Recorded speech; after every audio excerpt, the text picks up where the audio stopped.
Hoy nos sumergimos en la figura de Apolo, uno de los grandes dioses olímpicos, pero quizá más complejo de lo que parece a simple vista.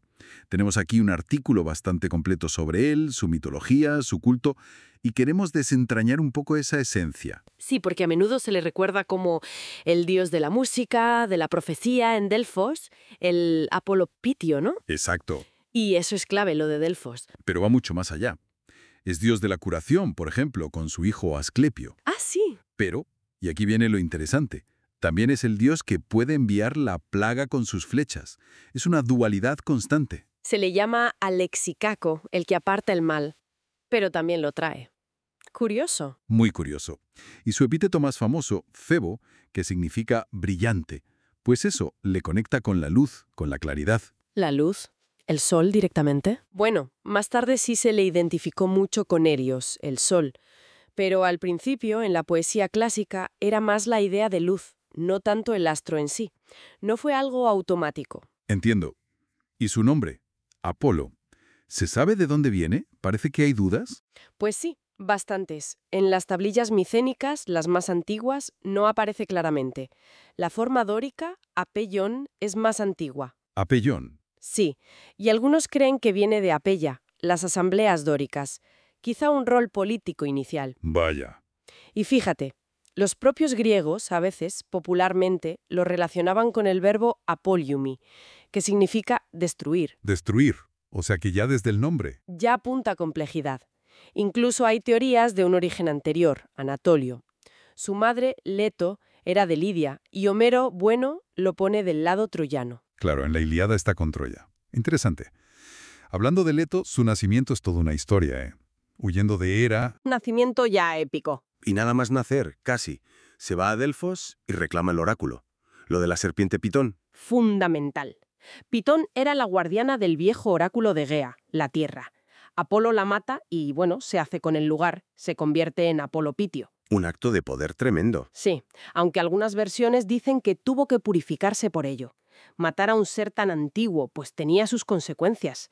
Incluso se habla de un exilio temporal sirviendo a un rey mortal, Admeto. Un dios sirviendo a un mortal. Por esa purificación, sí.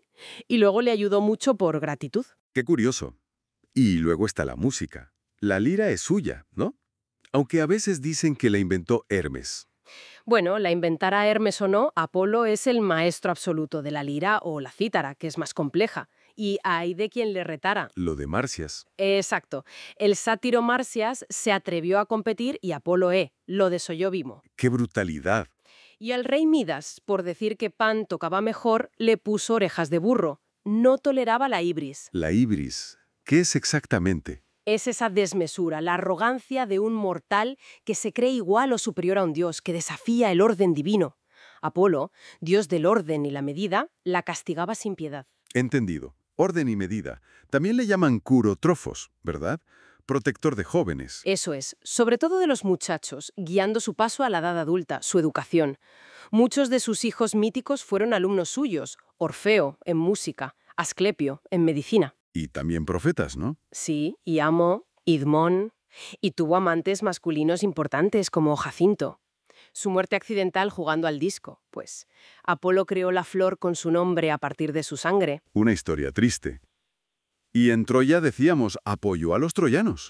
Muchísimo. Totalmente. Mandó la plaga a los griegos, protegió a Héctor, a Eneas. Y lo de Aquiles. Se dice que él guió la flecha de París, la que le dio en el talón, para vengar a su hijo Troilo, al que Aquiles había matado. No era nada neutral en esa guerra. Para ir cerrando un poco, sus símbolos más típicos serían Pues el arco y la flecha, claro, que traen muerte, enfermedad, pero también purificación. La cítara, símbolo de armonía. el trípode de Delfos, Exacto, el trípode sacrificial, símbolo de la profecía. Y el laurel, por Dafne, por el mito de Dafne, sí, la ninfa que se convirtió en árbol para escapar de él. Con sus hojas se coronaba a los vencedores de los Juegos Píticos, celebrados en su honor. y animales. Se le asocian lobos, delfines, cisnes y el cuervo, que a veces es un exagero, aunque no siempre de fiar. Y su culto se extendió por todas partes. Muchísimo. Delfos, Delos, Dídima en Asia Menor. En Roma, Augusto le hizo su dios patrón, con un templo enorme en el Palatino. Incluso fuera del mundo grecorromano. Sí, en zonas celtas se fusionó con dioses locales del sol y la curación. Apolo Belenus, Apolo Granus, una capacidad de adaptación tremenda. Entonces está claro, Apolo es una figura de contrastes enormes. Luz y armonía, pero también plaga y castigo. Profeta y purificador, pero también guerrero implacable y a veces un amante desafortunado. Representa esa tensión, ¿no?, entre el orden, la belleza, lo que Nietzsche llamó lo apolíneo. Exacto, esa claridad intelectual, la forma, frente a lo más oscuro o caótico. Es un dios que pone orden, que civiliza, pero que exige un respeto, casi un temor reverencial. Una última reflexión, quizá. Si Apolo representa esa búsqueda de conocimiento a través de los oráculos, esa necesidad de purificación, de orden, ¿qué nos dice su popularidad, su persistencia sobre nuestra propia necesidad como seres humanos de buscar respuestas, armonía, redención quizá, en un mundo tan complejo?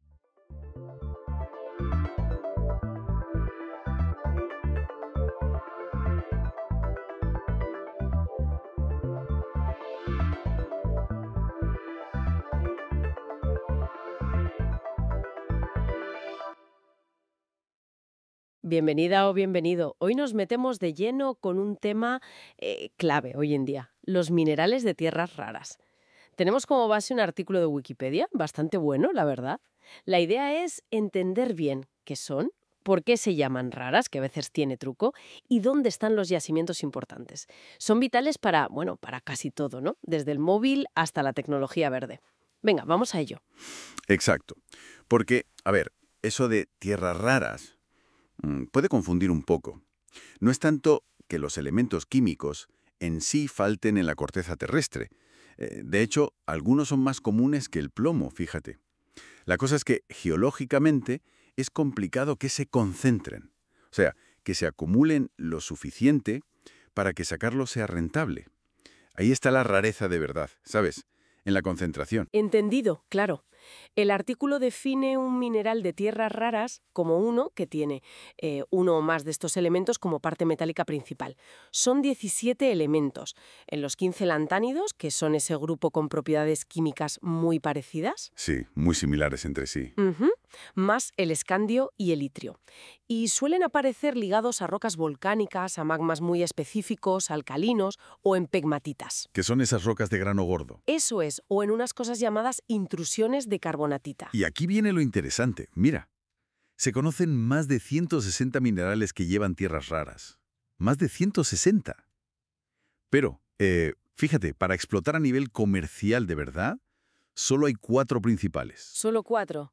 Sí, y los yacimientos, bueno, se clasifican en primarios, que se forman por procesos del magma o por aguas calientes subterráneas, hidrotermales, digamos.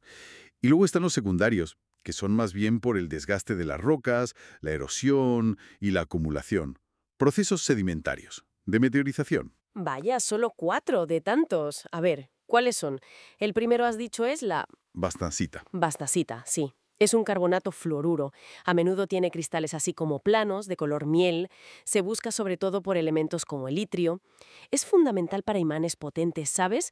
De los que van en altavoces, micrófonos. Ah, claro. China tiene mucho, pero también hay en Madagascar, en Estados Unidos. Vale.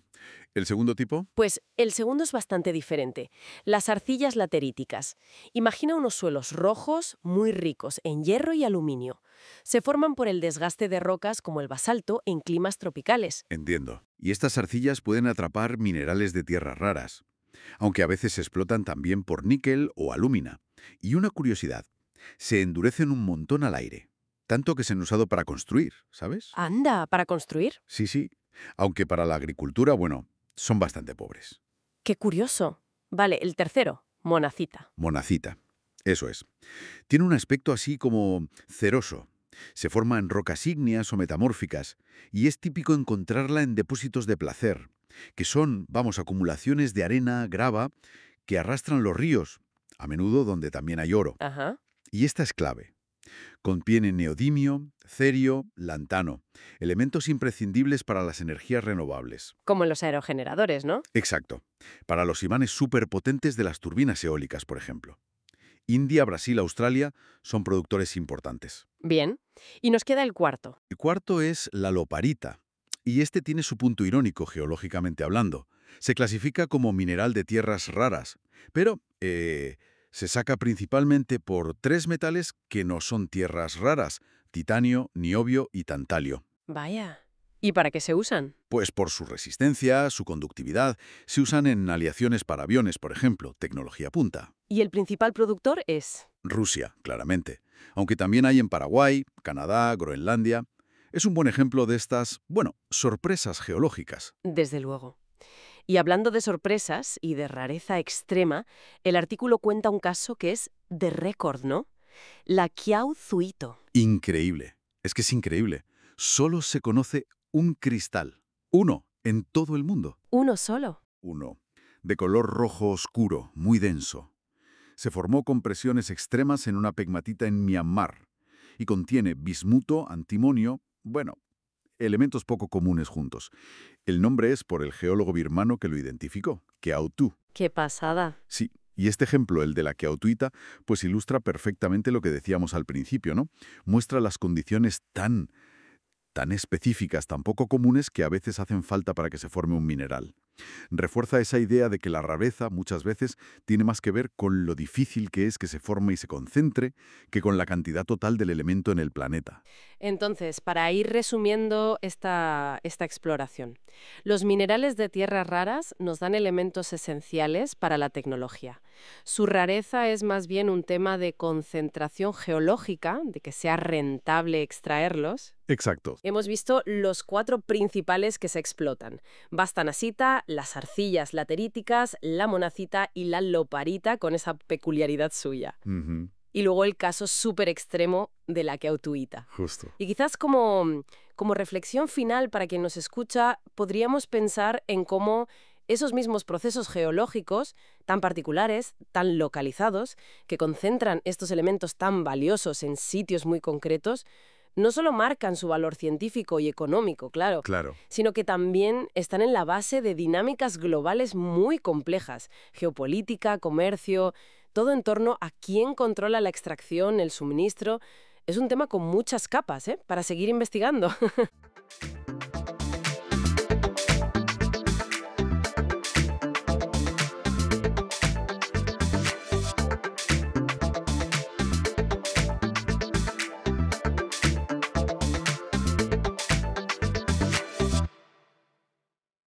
Bienvenida o bienvenido a esta exploración. Hoy ponemos el foco en Bali, la famosa isla de los dioses. Eso es. La isla de los 1000 templos, también la llaman. Exacto. Es una provincia de Indonesia, la más occidental de las islas menores de la Sonda. Correcto. Partimos de una fuente enciclopédica bastante completa, la verdad, y nuestra misión es intentar destilar qué hace a Bali tan especial. Sí. O sea, su historia, esa geografía tan impactante, la cultura, la economía hoy en día, buscar esas claves, ¿no? Exacto. Vamos a ver cómo se entrelaza su naturaleza. Piensa en volcanes activos como el Monte Agum, por ejemplo. Uf, imponente. O que es parte del Triángulo de Coral, con más de 500 especies de coral. Madre mía. Y todo eso, ¿cómo se une con su historia, su gente? Porque claro, hechos como la colonización holandesa. Sí. O los Pupután. Esos suicidios rituales ante la derrota. Terribles. O cosas más recientes, los atentados de 2002, la cumbre del G20 en 2022, todo eso ha ido marcando la isla, claro. Pues vamos a ello. Empezaremos por situarnos un poco, geográficamente, y entender ese entorno. Vale. Y luego viajamos por la historia y vemos cómo conecta con la cultura y la economía. Empezamos. Cuando quieras. Geográficamente, Bali está entre Java al oeste y Lombok al este. Ajá. Fíjate, los estrechos que la rodean, como el de Lombok, marcan la línea de Wallace. Ah, la famosa línea biogeográfica. Esa misma, la frontera entre Asia y Australasia, digamos. Y luego están las montañas centrales, volcánicas. El Agún, ¿no? El Agún, sí, que supera los 3000 metros. No solo dibujan el paisaje, es que su naturaleza volcánica fertiliza la tierra. Claro. Y asegura las lluvias, que son vitales para la agricultura, sobre todo para el arroz. Y hablando de arrozales, ahí entra algo que suena fascinante: el sistema Subak. ¿Qué tiene de particular? Porque parece más que solo regar, ¿no? Uy, y tanto que lo es. Es un sistema de riego comunitario para los arrozales. ¿Comunitario? Sí. y con unas raíces que se hunden hasta por lo menos el siglo IX. Es Patrimonio de la Humanidad por la UNESCO. Vaya. Lo increíble es que materializa una filosofía balinesa, la Trihita Karana. Trihita Karana. Significa la armonía entre las personas, la naturaleza y lo divino, lo espiritual. Qué bonito. No es solo ingeniería hidráulica, es cultura viva aplicada al paisaje. Ya Alfred Russel Wallace, fíjate, en 1860, se quedó alucinado. Wallace también. Sí, dijo que era comparable a las mejores zonas cultivadas de Europa. Un orgullo para ellos. Llevar la filosofía al campo, literalmente. Y esa conexión con lo espiritual nos lleva a la religión. Bali es un caso único en Indonesia, ¿verdad? Casi el 77% hindú. Sí, es la única provincia de mayoría hindú. Y es un hinduismo, bueno, muy particular, muy sincrético. Sincrético. Pues una fusión, digamos. Viene de la India a través de Java, pero se mezcló mucho con antiguas creencias animistas locales. Ah, claro. Y eso se respira en todo. En los miles de templos, los pura. En el arte, que está súper desarrollado. La danza, quizás. La danza, como el quechak, con ese coro de hombres. Impresionante. O el barong, que representa la lucha eterna entre el bien y el mal. La escultura, la música gamelán. Y los festivales, claro. Como el ñepi. Exacto. El Año Nuevo hindú. Un día de silencio total en toda la isla. Imagínate. Cuesta imaginarlo hoy en día. Y hasta el sistema de castas que, aunque existe, tiene sus propios matices, diferentes a los de la India. Y en medio de toda esta tradición, de esta cultura tan arraigada, bueno, irrumpe el turismo con una fuerza tremenda, ¿no? Uf, sin duda. Desde los años 80 ha sido un boom. Sí. Ha llegado a suponer hasta el 80% de la economía de la isla. El 80%. Sí. Lugares como Kuta, Ubud. Ubud, que tuvo el empujón de la película Com, Reza, Ama, ¿verdad? Ese mismo, o Sanur. Son conocidos mundialmente. Antes de la pandemia, eran millones de visitantes al año. ¿Millones? Principalmente de Australia, de China. Y eso ha hecho de Bali una de las zonas más prósperas de Indonesia, económicamente hablando. Suena muy bien, pero imagino que una dependencia tan bestia del turismo tendrá su cara B. Totalmente. Es la gran paradoja. Lo que la hace tan atractiva, ese turismo masivo, pues amenaza con degradarla. Claro. La presión sobre el agua es brutal. Hay informes que hablan de cientos de ríos que se han secado. ¡Qué barbaridad! Y la gestión de residuos. Bueno, sobre todo el plástico en las playas. El eterno problema. Pues en 2017 se llegó a declarar una emergencia de basura. Es un desafío enorme, enorme. ¿Entiendo? Y ojo, aunque el turismo domine la economía, no hay que olvidar que la agricultura sigue siendo el sector que más empleo da. Ah, mira. Sí, con productos como el café arábica de Kintamani, que es muy bueno, y juega un papel clave en mantener esos paisajes culturales tan importantes. Entonces el retrato final que nos queda es el de una isla de contrastes muy, muy marcados. Sí. Naturaleza espectacular, parte del Triángulo de Coral, una herencia cultural hindú única, muy visible en el arte, en el subak, Profundamente arraigada. y a la vez una economía moderna casi volcada por completo en el turismo global, con sus luces y, bueno, sus sombras también. La clave yo creo que está en esa mezcla tan singular. Y sobre todo en la resiliencia, la capacidad de adaptación que Bali ha demostrado siempre. Resiliencia. Piensa en la influencia del imperio Majapahit, la resistencia en la época colonial, la recuperación tras desastres como la erupción de Lagún en 1963, que fue devastadora, Ya. o cómo afronta ahora los retos del turismo, cómo se levantó tras los atentados, la pandemia reciente. Esa capacidad de mantenerse y transformarse es fundamental en Bali. Nos deja una pregunta flotando, ¿no? Con esa dependencia tan fuerte del turismo y esos retos ambientales y culturales tan claros, ¿cómo va a lograr Bali encontrar el equilibrio? ¿Cómo preservar esa esencia única, esa armonía del Trihita Karana, sin dejar de ser ese destino que tantísima gente quiere visitar? Es la gran pregunta. Una cuestión para seguir de cerca, desde luego.